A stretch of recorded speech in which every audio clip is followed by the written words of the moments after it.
this is not the first time that Social Security was in danger. Correct. What were some of the changes that took place last time that Social Security was in jeopardy? Yeah, the most recent time was 1983. The trust was getting more and more depleted. The calculations were not coming out even like now, right? We were getting less paid in than being paid out. And so people know the reason that it is not coming out like they calculated is because people are living longer. So you're paying your Social Security out instead of dying at age 70. People are dying at age 75, 80, 85, 90. So they continue to have to pay out their pension proceeds longer. And just like everyone else's pension, right? Just like we've seen companies abandon the pension. This is the reason, right? The math stops mathing when you live till 100 years old. So it's not from mismanagement. I think it's important to know that they're not mismanaging your money. Grandma just ain't dying like she used to. But the second part is, what did they do last time? So in 1983, they had known for a while that it was unsustainable. They came back together and they made a few changes.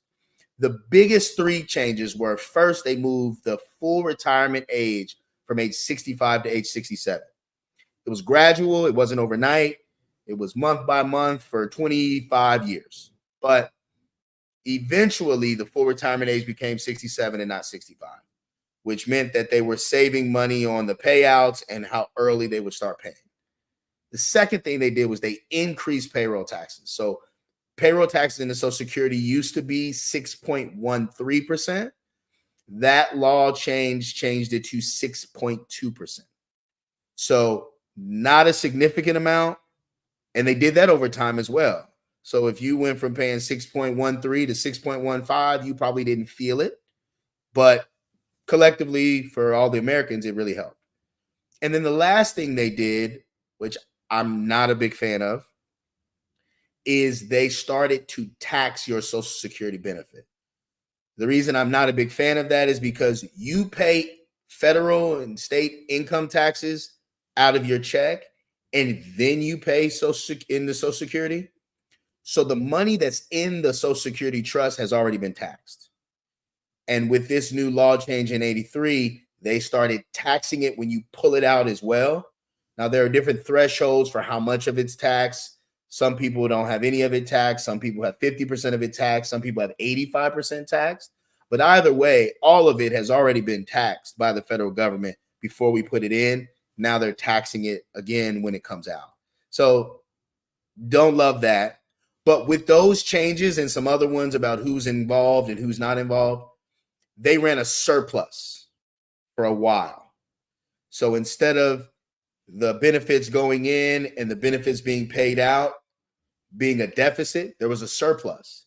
And that surplus grew through the rest of the 80s and the 90s to a really, really high amount, to the point that some administrations started borrowing. It's called borrowing when you pay it back. Started taking from the Social Security Trust. So won't get political there, but those changes went from a deficit to a surplus. So that takes us to this time, right? There are options to fill the fund. You can push retirement age back again. People don't love that, but they didn't love it the first time either, but it worked. You can increase payroll taxes, right? There's some folks that say increasing it 2 to 4%, your portion and the employer portion solves it completely. So you can increase payroll taxes. You can also reduce benefits, right? You can say instead of 100% payout, it's going down to 90% payout, 85% payout, or a mix of the three. Or you could take money that's in other places in the federal budget and put it in the trust and fill your savings account, right?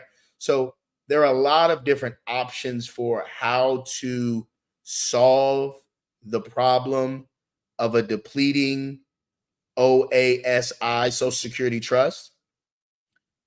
All of them require congressional action. And so we sit in a political stalemate for now.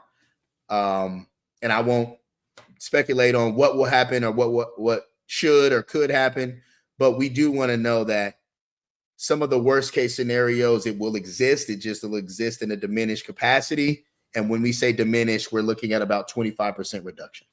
So we take that into account a lot when we do our planning as well.